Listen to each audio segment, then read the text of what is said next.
Right, bellboy. Oh, hello, Trigger. You all right, Custy? All right. How can I help you, son? Oh, yeah. I was just thinking, you know your van? You know your Robin Reliant van? My van, my Robin Reliant van, it's a Robin Reliant. Yeah, we know it's not a Robin Reliant. No. Yeah. My van, what about it? Well, you know down the side it says New York, Yeah? Paris, Yeah? Peckham. What about it? Well, any other international company would just have London. And that's where we are, so why not just do that? Well, my friend, I will explain why. Because, like a lot of the content in this much-loved sitcom, there are inherent contradictions. For example, I have allowed both my elderly grandfather, Grandad, and my elderly great uncle, Uncle Arthur, or Uncle Albert, or whatever the was called, to move in to my already cramped accommodation.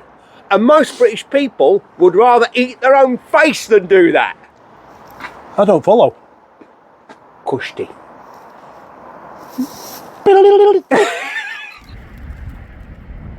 You did admit earlier on that you are now officially old. Yes. What a way to start the video. My criteria is this.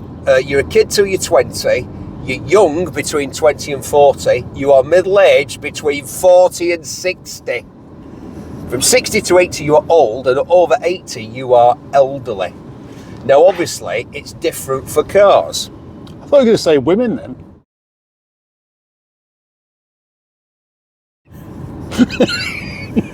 That's the sort of thing that you would say, and then people would attribute to me and I would get in trouble for it. Yeah, well, I'll admit to that. This car that we're driving today, which is a BMW E39 523i. I don't know why this kept putting I on things by now, do Paul? Because it's like, what had carburettors right at the end of the 90s? What? Nothing, I don't think. Nothing. They kind of outlawed carburettors, didn't Well, they? because it won't pass emissions with carburettors. Exactly, would it? yeah. And it's funny, when you get in a car that is equipped with carburettors. I mean, I've driven cars pre-carburetor. So do you know what they used to do? They just used to have a big trough full of petroleum distillate and they would allow it to evaporate by the process of evaporation, and they would gather together the resultant mix of air and fuel with like a big horn, you know, like on an old gramophone player. Yeah. And then they'd use that to power the engine. And somebody said to me, "Isn't that a bit dangerous?" I said, "No, it's not a bit dangerous. It's ridiculously, ludicrously, massively dangerous. You've got an open trough of petrol." Well, could there not be some other way? Yes, there was another way. The carburettor. Inspired by, what was it inspired by, the invention of the carburettor, Paul? I'm not even going to try and answer that. Well, you could, because you could work it out. You could think, what would there have been that's similar to the process of carburation that might have been around at the turn of the century and would have inspired the design of the carburettor? Coffee machine. Not a bad guess, but it is in fact a lady's perfume. Ah, right. Oh, with the... Yeah. Yeah, the bloke went, that could be used for that. This looks like quite a good spot for a car show. What do you mean quite a good spot for... Right, I bet it's not. Because this looks like the sort of place that's got busybodies. No, a classic car show, it looks like. No, but they've got... This is Busybody Central, mate. If you wanted to put cars on there, all of these people would object to it. All of them. Every last man jack of them would object to it. Yeah. What is this then? What's a windmill? Microlino. A Microlino, it's an Italian-made Swiss electric car which looks quite similar in some ways to the BMW Isetta, which was a booble car from the late 50s and early 60s. And in fact, where we are, I was told a story by the local, very well-to-do BMW dealer in the 90s. He had retired to Thailand by this time and had come back for the Stafford Classic Motorbike Show, and he told me how when he stopped racing he'd worked in a garage that sold Humber cars, and Humber was kind of it was only one step down from a Rolls Royce. I mean, they were grand motor cars. The royal family had Humbers. And so he said, the dude had turned up with a van with a BMW Isetta bubble car in the back. And he got it out of the van to show the guy. And the guy that owned the Humber dealership had run outside shouting at him, how dare he get that stupid little thing out of the back of his van and desecrates the forecourt of a garage which sold quality Humber motor cars. And he had ended up chasing the bloke down the road because he worked in the garage. He was just he was a mechanic, not just a mechanic. Has that motorcyclist had some sort of incident? I think he might have fallen off a little bit. Ah, no, he seems okay. Yeah. So, Steve, do you know all about the engines in this particular car? All about the engines? How many engines did this E39 have? I mean, this one's only got one, but what about the rest of them? Well, there was a straight six, and for the first time in the 5 Series, this is the 4th generation 5 Series, the E39, following the much loved, and with good reason, E34. Yeah. Peak BMW. Is it? Well, that's what they say. Back in the day, I used to go regularly round to the Ducati dealer. Because Bury, Lancashire, Britain's smallest metropolitan borough, we've mentioned that before. Yeah. When I was a kid, and we've mentioned this, it had a Rolex dealer who also sold Amiga and Patek and IWC and all that. It had a Porsche dealership. Yeah. When I think there were a total of about 14 Porsche dealerships in the UK, 6 of which were within sort of Greater London, and the rest were like Edinburgh, Newcastle, Liverpool, major cities, and for some reason, Bury, Lancashire. I'll tell you why, because there was still brass, there was still money about, there was still industry. And there was also a BMW dealer. And a Ducati dealer. I used to go in there and he had one of these, and he had not the M5 with the V8. The M5 version of this was an absolute beast. Nearly 400 horsepower from a 5-litre V8. But he had the 540 V8.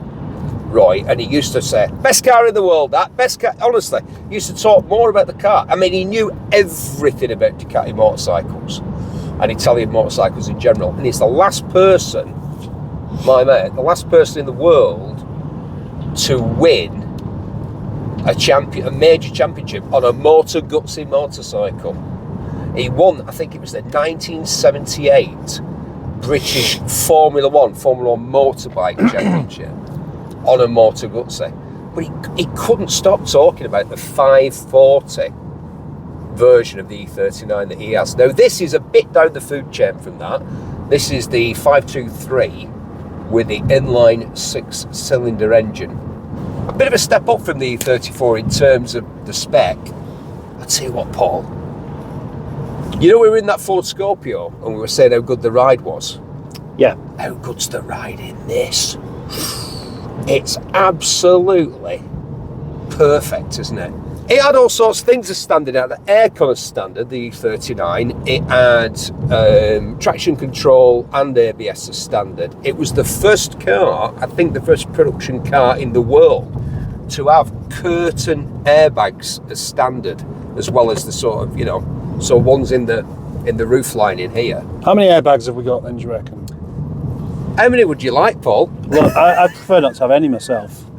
Right, I'll tell you what. You don't need them in 90s cars normally, do you? Yeah, you do. Right. Listen, people who say they'd rather not have airbags have never had an airbag go off in an accident. I've been in 2 incidents where airbags have gone off, and I was very glad that there were airbags there. And people say, oh, there wasn't half a loud bang. I don't even remember the bang. I like the fact that this is a proper wood veneer rather than plastic. I like wooden bits in a car. I don't mind. Would you prefer pretend carbon fibre? No, not in a car like this. This is a very conservative car, I think, in many respects. It's a proper golf club special, this, isn't it? Yeah. Yeah. This would get maximum respect. God, do it. In the I did it. I threw a gang sign. PMC. Forever. This is a pre-gangster BMW though, isn't it really? Yeah. Gangsters didn't like these at the time. No. This is solidly sort of bank manager territory, isn't it? When they used to be bank managers. Yeah. And I think they would have had this one. They would have had the straight six. Or either saw the 528, but not the 520. Yeah, not the 520. No. The 520 would have been like the aspiring supermarket manager's car. Well, yeah, they didn't sell. Interestingly, they didn't sell the 520 in the States. They started there, I think, with the 525. I think that was the smallest one you could get over there. Ah, right. And they would have all been autos. This was either 5-speed manual, 5-speed auto, 6-speed manual for the 540 and the M5. Go on, Paul. What was the first car? Yeah, go on. Sold in the UK that had an airbag as standard? Now again, you could work it out because who pioneered? It was a Mercedes. Oh, and look what we have ahead of us. Will you stop going off at a tangent? You're terrible for it. Look at it though. It's a good job I can stick to the point. In many ways. Was it a Mercedes S-Class? No. Oh. I was going to say you can work it out from who pioneered the development of the airbag and put the airbag into production. AC Delco. Who owned AC Delco in the 80s and still does to this day, I believe? General Motors. So, let's extrapolate. AC Delco, General Motors, the United Kingdom of Great Britain and Northern Ireland, and a motor car that went on sale with an airbag as standard. Go on. Was it the Carlton? Nearly. Cavalier SRI. Ah, right. Cavalier SRI was the first car sold in the UK with an airbag standard. Because General Motors. And what about also? What about also? Go on. Yeah, also. Not only but also what? Didn't they drop the 4-cylinder as well for the E39? I'm sure that. Yeah, they didn't have. Yeah, this was either a 6 or a V8. Yeah, right. Unlike the E39, E34 that had a 1.8. Oof, we've been there. I remember my father's friend, who was a solicitor, traded. In fact, he actually contributed towards changing his company car from a 2-litre laser Ford Capri to a 518 BMW. And the 2-litre Capri was a good car. I mean, I had a 3-litre. I don't think I ever had. I must have driven a 2-litre, but I never had one. But he was so disappointed. The 5 Series BMW is too small to have a 1.8 4-cylinder engine. Or too big, in fact. Yeah. Sorry, it's too big. Yeah, thank you, Paul. Well done. Although, weirdly, this car, the E39, the weight difference between the lightest car, which I would imagine would be the 6-cylinder version, and in the saloon variant, or as our Americans friends say, Paul, 321 sedan. The sedan, there's 1,000 pounds of weight difference between really? Between a 6-cylinder saloon or sedan and the V8 engined touring, because they did this touring with the sort of an estate body. BMW were clever. They never really went with the estate thing, because they always called it touring, even going back to the O2 cars that had a sort of more room in the back. They were called touring. They didn't want people to think that it was sort of for taking rubbish to the tip. Do you know what? You've absolutely got it bang on there. It was for going trekking across Europe, I think. Yeah, Germans and Americans.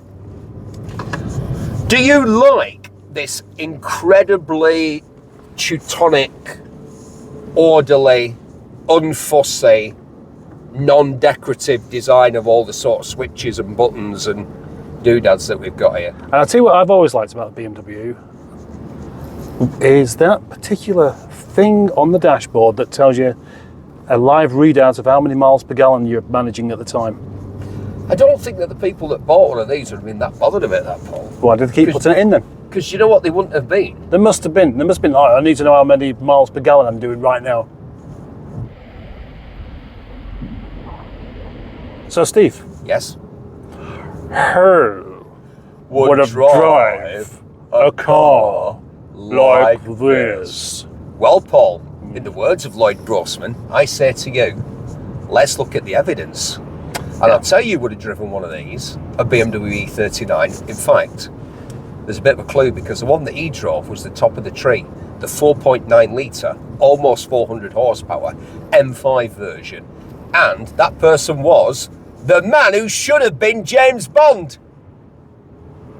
You know, the British press's favourite topic is, at the moment, is who's going to be, apart from gossiping about the royal family, is who's the next James Bond. James Bond, now that Daniel Craig's not going to do it again. But they always do that, though, don't they? No, when Daniel Craig was doing it, they weren't saying who's going to be the next James Bond, because the answer was, well, it's Daniel Craig. This is a man... That's someone who did have one, though, not somebody who would have had one. No. You've got... This is a question for you first. Don't get ahead of yourself, Paul. A man should know his limits, as Clint Eastwood said back in the 90s. Which movie was that? Go on. A man should know his limits. I don't know. I think it was Sudden Impact. Yeah, I haven't seen it. Yeah. I've seen Dirty Harry. Anyway, the man who drove one of these in a BMW paid for, I don't know if it was an advert, it was like a short film featuring the E39, and there were two very famous people in it. One of them was probably the biggest American pop star of the 90s. What? Hold on, Springsteen. let me just qualify that. No. Who's also a woman and isn't Britney Spears. Oh. So go on. Who do you reckon sold the most records in the 90s? Tina Turner. No. Celine Dion. Are you just going to name everyone except Madonna? Barbara Streisand. Are you just, Paul, are you just going to name everyone except Madonna? There's a clue. Madonna. Yes. Yeah, and so Madonna I can't think of anyone else. In a film with the man, we're going to get there in the end. Trust me, we're going to get there. With the man who should have been, I think, and lots of people think, should have been James Bond. He would have made a great Bond, and he was in that film with her, driving a BMW E39. So go on, have a big old think about who that might be. Well, I haven't seen it, so I haven't got a clue. Yes, you have. I haven't. The clue is, it's somebody who should have been James Bond. So, he's handsome, he's suave, he's British, he looks good in a tuxedo, and his name's Clive Owen. Now, come on, Paul, who was it? Guy Ritchie? Guy Ritchie directed that film. Guy Ritchie directed it. It's a short film. Clive Owen plays Madonna's driver, and she gets in the back and he's got to take her to a film premiere, and then he decides to like hoon around whichever city it is. And I've tried to work out which city it is, and bits of it look like New York, and bits of it look like LA, and bits of it look like San Francisco, although weirdly bits of it look like London. It's called Star, and it was directed by Guy Ritchie and starring the BMW E39. And the car, it's on YouTube, anybody, you can see it there. And you'll think two things. You'll think, one, wow, that car still looks great now. It looked great then and it still looks great now. Japanese design of this car, did you know that, Paul? Oh, no, I didn't actually. No. Italian did the the E34. They got an American to do the one after this, but this one, 4th generation 5 Series BMW E39, done by a Japanese designer. And I think he only ever worked for BMW. I think that's in his car design career. And then when he quit, he went into academia and teaches, I think to this day, Japanese students car design.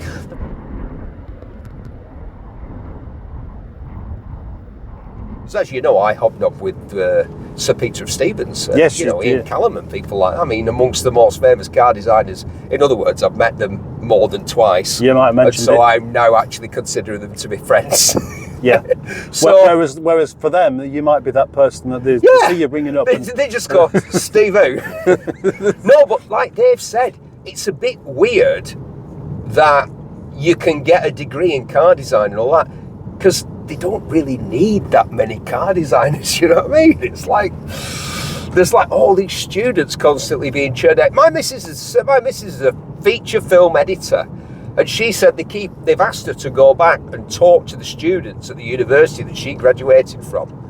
But as she said, she won't do it because she's the only one that she knows, who studied at university and got a degree there, that actually ended up working as a feature film editor. They don't need that many. And they don't need that many car designers.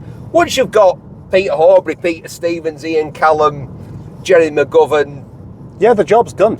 Giugiano's designed about 35% of all the cars ever made. So it's like... Who'd want to be a car designer now anyway? Well, not me, because they don't really get to do it, do they? And of course, when car designers try and do something different, like Jaguar have just done, everyone loses their shit. You can beat that out. Because... What, the word shit? Yeah, because people... Well, but they did though, didn't they? That would be an accurate description of what happened when Jaguar actually did something bold and different. Everyone just went mental. I know what you're saying. It's that, you know, you ask for something and then complain when you get it. Yeah, well, if they only ever want a version of what they've already have, why would you want to be a car designer? You know. Shall I tell you who I think would have driven one of these? Go on. And you won't agree. We'll see about that. Mark Heap. Who? Mark Heap. Mark Heap? Yeah. GMA yours? No, I thought you knew everybody. Who the heck's Mark Heap? He was the awkward artist in Spaced. Ah. Yeah. He's some sort of he was a street performer. On. Yeah, hold on. Hold on. Yeah. This is where you start to agree. I've mentioned two people with regard to this car. Yeah. One of them was James Bond. Yeah. Who is a fictional character. Yeah, and I just tell you what I think. And the other one was Clive Owen, who's an actual person, an actor. Yeah. You're mentioning a fictional character. No, I'm not. Mark Heap is the man who plays him. Who plays him? Yeah, I forgot his name. Wow, you are so random. You're even more random today than you normally are. I'm doing my best. I'm just trying to think of other things he's been in, and I don't know why I think he would have had one. Because he probably didn't, but that's the point. Well, you know what this car's been? I like this game to be this thing that probably didn't have them, but they would have had one, given the opportunity. What, if they'd had the money? Yeah, or the inclination or interest. We all live such busy, interconnected, digitalised lives, don't we? And that makes some of us yearn for simpler, more analogue pleasures like reading a big mad book with like loads of pages in it and no pictures, or doing a jigsaw, or making your own cheese. Come on, get on with it. Which is why the people at Ronco have come up with the Quigsaw. It's a jigsaw without all the rubbish bits. It's a jigsaw, but all of the pieces are the same size, the same shape, and the same colour. No more of that. Oh, have you got a bit of sky? Bollocks.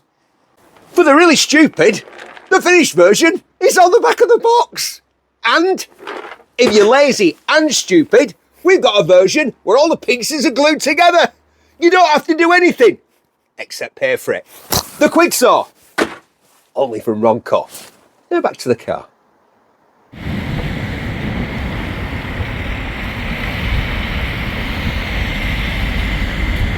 What do you think people would have bought as opposed to one of these? What do you think? Well, and specifically this one and this kind of part of the market. So it's a 523i, 170 horsepower, 6-cylinder, automatic gearbox. I think it's a 4-speed or 5-speed automatic. 4-speed or 5-speed automatic. It's got aircon as standard, power steering, power windows as standard, traction control, ABS, all standard. Yeah, it's got all that stuff. So it's got all of that. You want something that's got all that as well? Yeah, so what would have been around at the time, and I'm going to give you a controversial, what do you think would have been the alternative to this? Do you just think it would have been a Mercedes or an Audi? Well, that's the obvious choice, isn't it, really? I think the wild card would have been a Jag. Well, I was going to say the Jag, but I'm a bit unsure about it. The S-Type. Yeah. Because I think this car, with its conservative styling, not the bigger ones, not the big V8s, but this one with the 6-cylinder engine, it's an auto, it's got loads of kit on it.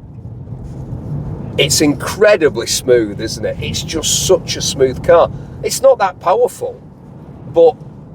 Would you like to compare this with the S-Type? I mean, it's another car that's got all the wood bits and the conservative. Well, actually, not that conservative, I suppose. But I think this is a cut above in terms of the cohesion of the way that it all fits together.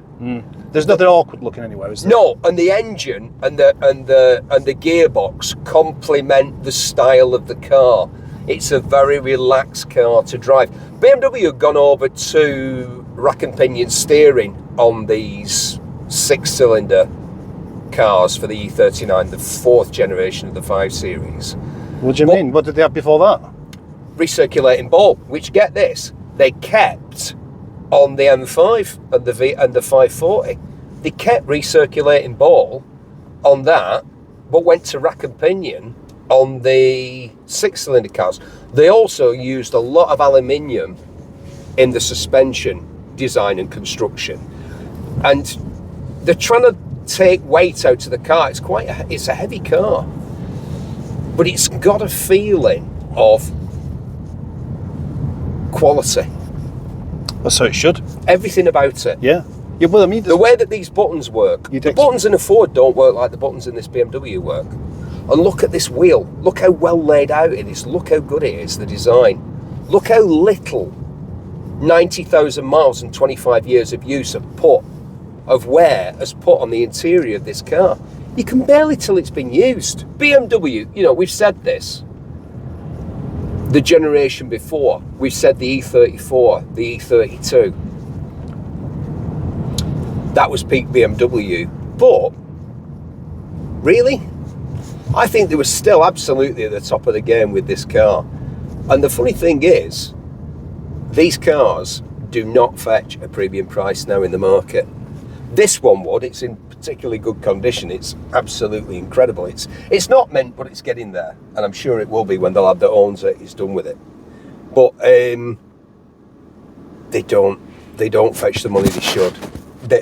In other words, what I'm saying is, if you're looking for a bargain in a 90s car, look at a BMW E39. You won't get an M5, you won't get a 540 cheap, but one of the 6-cylinder cars, petrol 6-cylinder cars, because there was a diesel, of course, I don't think you'll get a much better bargain than you get with this car. It's a lot of car for the money. For an M5 or an M5, you're looking upwards of 25,000 quid, if you can find one. Yeah, I bet. This is a daily driver right now at 25 years old. It's as comfortable, it's as quiet, it's as well equipped as a car, as you'd expect a car to be. You could easily do 100-mile commute 5 days a week in this and feel no pain. It's a very, do you not think, Paul, it's a very comfortable, calm, cosseting place to find yourself. The thing about this car is it's perfectly suited to where we are, because this is a well-to-do retirement community on the Fylde course in Lancashire. This is where, if you made your money, hey, look at that Morris Minor. Wow, I'm so easily distracted, aren't I? That Morris Minor looked great here as well, didn't it? It looks well suited to this place. Look at these wide boulevards, Paul. You could this could almost be like the seaside? Deauville, couldn't it? Like somewhere like, no, it couldn't. It's Lytham St Anne's. Royal Lytham St Anne's to you. Yeah, it's a well-to-do retirement community. If you made your money in Preston or Manchester or Liverpool, this is where you'd come and wait for death. It's fantastic. And what a comfortable way to be. The Fairhaven Lake, look at that. You could get out on there with a swan pedal. Yep, and you may as well have a BMW and wait for death in style. No, it is suited to this place, but I think what you would have done is you would have bought your last company car off the company. You would have said, at the golf club, you would have said, oh yeah, Bill, I've kept the BM. Yeah, because, it'll see me out. Do you not think this is that sort of car, Paul, where a bloke will say to you, oh, it'll see me out, this one? And the thing is, at 25 years old and in the condition it's in, which is phenomenal, it probably would, wouldn't it? I love this car. Oh, yep, that way. I know. I'm able to interpret a hand signal without a verbal confirmation of a hand signal, I was just making sure. There's no need to make sure. There is You could probably do it. We could, now that we've been working together in the way that we are. That noise is annoying, isn't it? What? What, you talking? No, that noise. I knew you'd say that. I knew you were going to say that. No, what I wanted to ask you with relevance to this car and to many like it, can a car like this be truly collectible and desirable? I mean, yes, it's a lovely car. Yes, it was an expensive car when it was new, and it was a successful car. It sold well here in the UK, it sold really well over in the United States, in North America, and it sold well in its home market. It was a successful car for BMW. And it had to be, because it came, the development costs were huge. They'd had an enormous success with a third generation 5 Series, the E34, the much loved, the lionised E34, particularly by people, including me, who drove them back in the day and have driven them. I drive one now. The missus has got one, 94 525 BMW E34. It's a great car. But this is a great car as well. But I don't think, Paul, that this is going to be thought of in the same way as the E34. And I have a theory, but I wonder if you also have one. I have, yeah. Fire away. Why don't you think this is going to be thought of the same way as the E34, even though it's clearly as good? The only reason it wouldn't do is the continuing lack of interest in cars that we're seeing. So when this is as old as an E34 now, there'll be fewer people that are actually interested in cars to actually notice. That's the only thing I can think of. I get you. And I give you some credit for that. Some thanks. Not a lot of credit, but I give you some credit. You'll take it. Yeah. I think it's the styling. The E34 is a 3-box car. Bit where the engine goes, bit where the people go, bit where your stuff goes. In modern traffic, an E34 looks striking. It looks so different. Look at everything else that's around. Everything else is this amorphous, anonymous, single box. Unless it's a new Corvette in bright yellow. Like that one that I just saw there. Wow, that looks so weird here. Right, okay, so because this is a rounded 3-box. Because it looks more contemporary, not modern. I was going to incorrectly use the word modern there, but I've avoided doing that. Because this doesn't look as old school as an E34, it doesn't stand out as much. And even though I think the styling is really well accomplished, and it was perfect for the market at the time. It was conservative, but it wasn't too conservative. It was classy, but it wasn't too different to everything else that was out there. It wasn't that different from what was being done at Audi and Mercedes. Whereas if you looked at people like Citroën, who were doing stuff that was very different, they weren't nearly as successful in the markets that they wanted to be, in the export markets, in the way that BMW were with this car. In other words, this car did everything great. It drove great. It was a very reliable car. There were no horror stories. And you never see them about. Except for there's one there. Yeah. And he's wearing a MAGA hat. Let's wave to him. He is wearing a MAGA hat and driving one of these. MAGA hat? Yeah. Make America Great Again. I've got one. Oh, right. Yeah. And you blocked his exit. He was too busy. He had the same wheels as this one. That was a thing, wasn't it? Because if you couldn't afford a proper plate for your car, you get like an Irish one that was like 3 letters and then a phone number. So it was like ESK 0161 797 8424 or whatever it was. Something nice and catchy. But they were cheap, weren't they? They were cheap, so people would get them. And that's exactly what would have happened to this car when it got to, what do you reckon, about 15 years in, when it falls as far down as it's going to go. And I was going to say, people like me and you buy them. And that's when cars like this are the most vulnerable, aren't they? Yeah. When people who can't really afford to run them get their hands on them because they fall to a certain price, they absolutely tank. The same thing happened to I remember that. Do you know what car I remember that happening to? The Rover SDI, or the SD1 as I should say, but you know, it's my joke, I'm going to go with that. I know it's not funny. But if you keep on saying it, it'll become funny, won't it? I hope so. It's the only one you've got. Thank you. I remember that happening to that car where I'd see people in it and think, he can't afford to run that car. And what happens then is that those people see that car off, don't they? Yeah. They send it to the scrapyard. And then people look round, like with these, they look around and go, whatever happened to all the late 90s BMW 5 Series? What happened to them? Where are they? Well, idiots bought them, like us, and the younger versions of us, couldn't really afford to run them, kept them going for 6 months, a year until something reasonably catastrophic happened, and then had to scrap it. Yeah. Yep. And so but there were other ones like this that were obviously in more moneyed ownership, where the person was able to keep up the service history and able to replace things with proper... Hey, here we go. What's going on there? It's that same Ferrari again. A Ferrari and a police car. In very close... eyes in the back. Proximity is in the back of the police car. Why is that funny?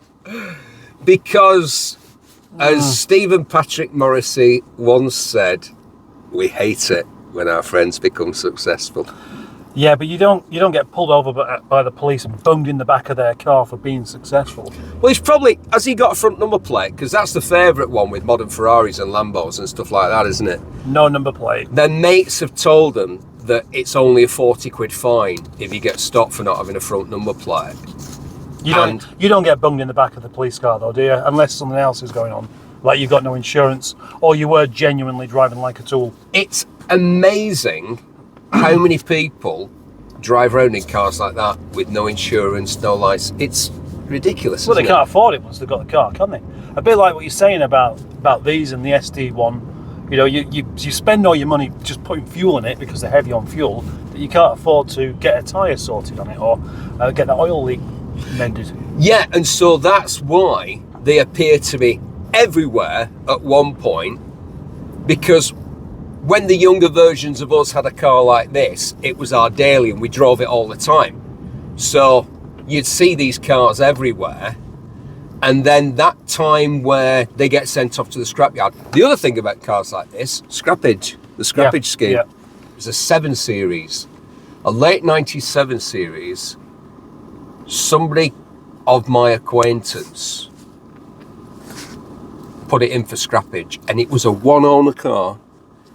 Yes, it had got a dink on every corner because it was an elderly owner and he kept bumping it, but it had no miles on it. It was a one-owner car, and it went in the scrappage scheme, and I almost cried. I just thought that car was because it had full service history. Oh, honestly. And then the owner ended up with a diesel 106 or something. No, he bought a supercharged Jag. Oh, really? Yeah, with a 5-litre engine. There's a lot about that doesn't make any sense. If you saw me coming out of this building and walking towards this car, you would assume that it was my car, wouldn't you? Because it looks like it's my car. Why? Well, because I'm a vaguely respectable looking man of a certain age who would drive a car that looks like this. And what does it look like? Well, it looks stylish, but it's not too stylish. It's sporty, but only a bit sporty. It's kind of inoffensive, but at the same time distinctive. It was a good looking car in its day, and it remains a good looking car. But I think that one of the reasons that my opinion of it hasn't really varied at all, I thought it was a good car when it was new. I drove it when it was new. I still think it's a good car, and I think it drives great. The ride is phenomenal. But I don't want one. I didn't want one then, and I don't want one now. I think it's an efficient car. It's efficient in what it does. It's efficient in moving a person, generally a person. It's an executive car, isn't it?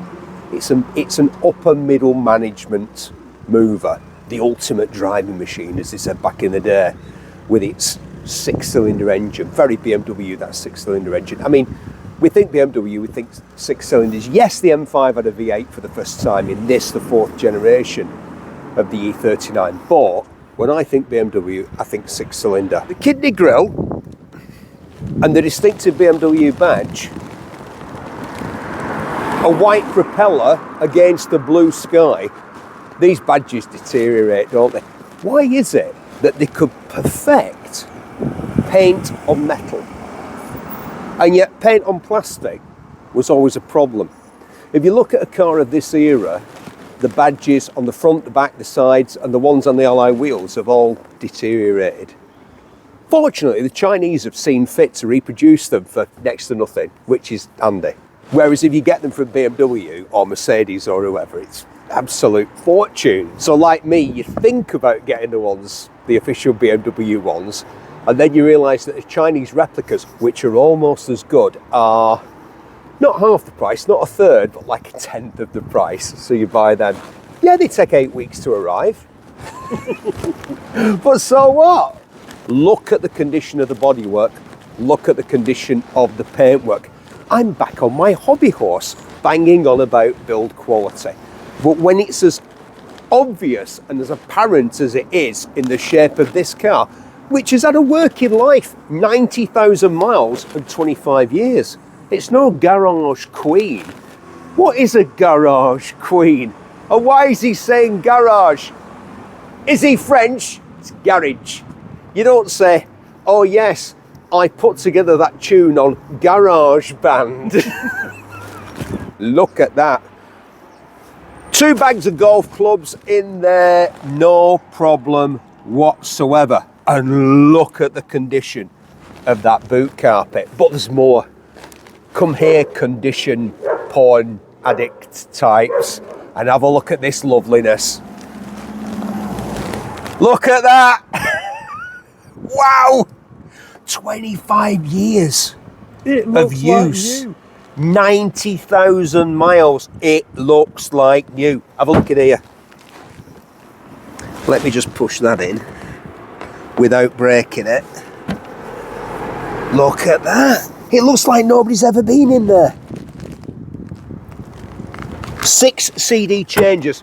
What would you put in there, Wookie? Oh, good choice. In a car like this. Think about how quiet and conservative and comfortable this car is. We can't be having any unpleasantness in there. I don't want you putting like Slipknot or Rage Against the Machine or like the Utah Saints or somebody like that on. What are we putting on the 6 CD changer? I reckon Philip Glass. Philip Glass. I'm going to a Philip Glass recital tonight. Oh yeah? Yeah, honestly. The Halley Orchestra at the Bridgewater Hall in Manchester. Oh, The music of Philip Glass. Well, I'm not going with you unless you go to the Britannia Hotel across the road with me and do me a few favours. I didn't mean that. I just say this stuff to wind people up. He does mean it. I think that's inspired by a flower. Don't you, Paul? Oh yeah, I can see it. Do you not think? I just think it's a really good design, and it's indicative of what this car is and why it's so good. It goes with the car. Because sometimes a car has great wheels, but they're not in character with the rest of the car, and so it jars. The 750iL, from a bit before this, the mighty BMW 750iL, had wacky flat-faced alloys, I don't know if you remember them, that looked like hubcaps. And on a car that cost as much as that did, i.e. a king's ransom, I didn't think that you should have wheels that look like hubcaps. I thought that was wrong. The people want to see the engine. Do you want to see the engine? Do you all want to see the engine, boys and girls? I think that I am in denial. Not just about my obvious hair loss, not about my diminishing appeal in terms of how much attention people would like to pay to my automotive musings, but I think I'm in denial about how much I'm in love with the BMW E39. Because I've said, I don't think it's that great. I don't want one. I didn't want one back in the day. I think I'm full of shit. Because I think, I love the way it drives. I love the way it looks. I love the way it's built. I love those wheels. The interior's fantastic. I think it's better than a Mercedes or an Audi and a Jag. I think it's the car for me. Have we said this before, Paul? Yep. Buy one now, a good one, and this is a good one, and this one is for sale. Buy one now before the prices go mental. Before the secret gets out of just how good they are.